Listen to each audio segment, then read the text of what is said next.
ये तो बताओ मोदी जी, अगर बांग्लादेश में किसी की मॉब लिंचिंग होती है तो आपको गुस्सा आता है, मगर महाराष्ट्र के जलगांव में जिस बच्चे को मारा गया था उसके ऊपर आपको गुस्सा क्यों नहीं आता मोदी जी, फडणवीस जी? मेरे अजीज दोस्तों और बुजुर्गों, मैं आपको ये बताने के लिए भी आया हूं कि देवनार में जो डंपिंग ग्राउंड है, क्या उसको खत्म करना चाहिए? नहीं खत्म करना चाहिए। देवनार में जो डंपिंग ग्राउंड है वो खत्म होना चाहिए, नहीं होना चाहिए। जितने लोग खत्म होना चाहते हैं मेरे साथ नारा लगाइए, नारे तकबीर। अब आप जनाब सुनिए, समाजवादी पार्टी के लोगों से आपको पूछना पड़ेगा कि 20 साल में आपने देवनार के डंपिंग ग्राउंड को खत्म क्यों नहीं किया? और इस डंपिंग ग्राउंड की वजह से यहाँ की जनता और आवाम में उनके फेफड़े खराब हो रहे हैं, बच्चों की जिंदगियां मुतासिर हो रही है, बुजुर्गों का जीना महाल हो चुका है।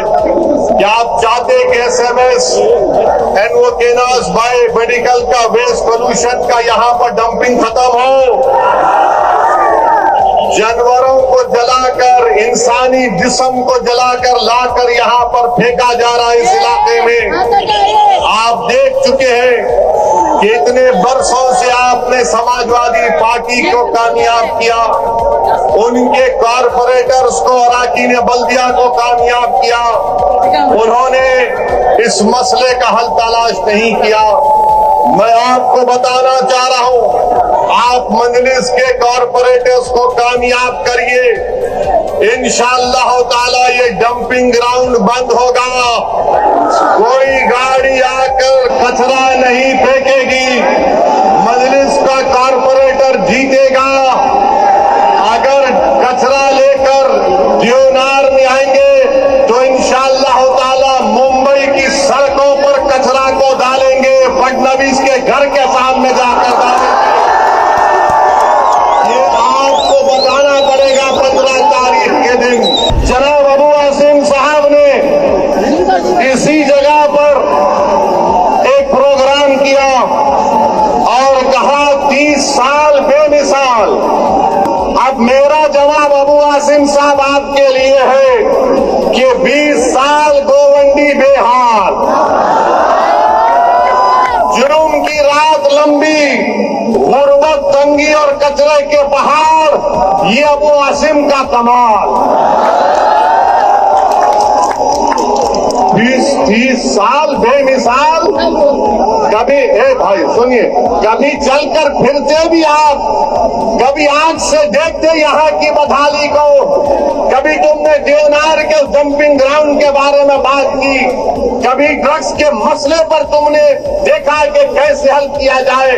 मैं जिम्मेदारी के साथ कह रहा हूँ, मैं यहाँ पर बैठकर मजलिस के इन तमाम 8 उम्मीदवारों की तकारीर को सुन रहा था। मैं आपको जिम्मेदारी के साथ बता रहा हूं कि बहुत लंबे अरसे के बाद मैंने ऐसे काबिल उम्मीदवारों को देखा है। आपसे गुजारिश है, दरमंदाना अपील है कि आप इन 8 उम्मीदवारों को बटन के निशान पर बटन दबाकर इस विधानसभा रात के वार्ड की तरक्की के लिए आपको कामयाब और कामरान। कि एक क्रिकेट टीम में बांग्लादेशी था, उसको हटा दिया गया। बराबर ये बांग्लादेश में हिंदुओं पर जुल्म हो रहा, मैंने भी उसकी मजम्मत की। मगर ये तो बताओ मोदी जी, अगर बांग्लादेश में किसी की मॉब लिंचिंग होती है तो आपको गुस्सा आता है, मगर महाराष्ट्र के जलगांव में जिस बच्चे को मारा गया था उसके ऊपर आपको गुस्सा क्यों नहीं आता मोदी जी, फडणवीस जी? सबसे पहली मॉब लिंचिंग 2014 में मोदी की हुकूमत बनने के बाद पूना में मोहसिन शेख की हुई थी और और जलगांव में सुलेमान पठान को उसी के दोस्तों ने मार मार कर उसको शहीद कर दिया। अगर बांग्लादेश में कोई हिंदू मरता है हम कंडेम करते हैं, मारने वालों को जालिम कहते हैं। मारने वाले जिन्होंने जलगांव में सुलेमान पठान को कहा वो भी जालिम है, उनका भी कंडेमनेशन होना चाहिए। बांग्लादेश हो या भारत हो, इंसान की जिंदगी इंसान होती है, हिंदू की भी जिंदगी होती है, मुसलमान की भी जिंदगी हो सकती है। और हम पूरे बीजेपी वाले आज टीवी पर बाजा बजा रहे हैं, हमने एक प्लेयर को वापिस कर दिया। अरे सुनो, तुम क्या सबको बेवकूफ बनाना चाहते हो? सुनो, एक क्रिकेट प्लेयर को निकाल दिया, पूरे बीजेपी वाले बोल रहे ये हमारे इत्तेहाद की कामयाबी हुई है।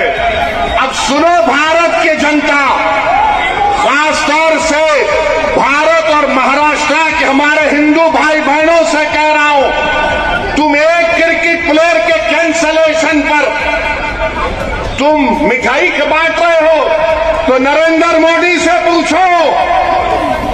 इस साल मोदी ने बांग्लादेश को 120 करोड़ रुपए दिए नहीं दिए, बताओ मेरे को। 120 करोड़ रुपए, 120 करोड़ ग्रांट और एड में दिए।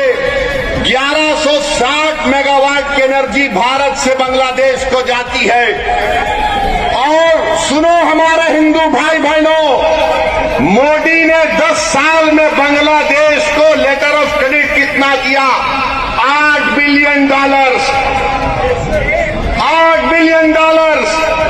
और तुम असदुद्दीन ओवैसी को गाली देते हो। सुनो, मैं किसी मजहब का खिलाफ था ना कभी रहूंगा इंशाअल्लाह ताला, मगर अगर मजलूमों से इंसाफ का मुतालबा करना, अगर मोहसिन शेख के कातिलों को सजा दिलाने की बात करना, अगर जलगांव के सुलेमान पठान खान को जिसके दोस्तों ने उसको मारा उनको कफरे किरदार तक पहुंचाने की बात करना अगर जुर्म है तो खुदा की कसम जब तक जिंदा रहूंगा जुर्म करता रहूंगा।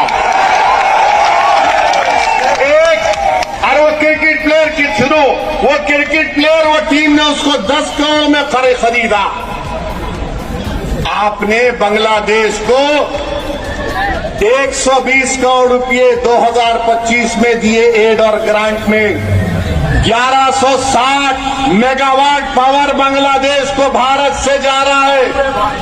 और 10 साल में मोदी की हुकूमत ने एलओसी दिया $8 बिलियन का, $8 बिलियन का। और तुम नफरत करते हो मुसलमानों से। मैंने पार्लियामेंट में खड़े होकर कहा था कि बांग्लादेश की हमारे हिंदू भाई बहनों की मंदिरों का तहफ्फुज होना चाहिए। आप पैसे दे रहे हैं और यहां पर बीजेपी के लोग, क्योंकि महाराष्ट्र का इलेक्शन है, महाराष्ट्र की और मुंबई की जनता को बोल रहे देखो हमने एक बांग्लादेशी को भिजा दिया। अरे एक और को भिजाओ ना जो मोदी की बहन बनकर दिल्ली में बैठी हुई है।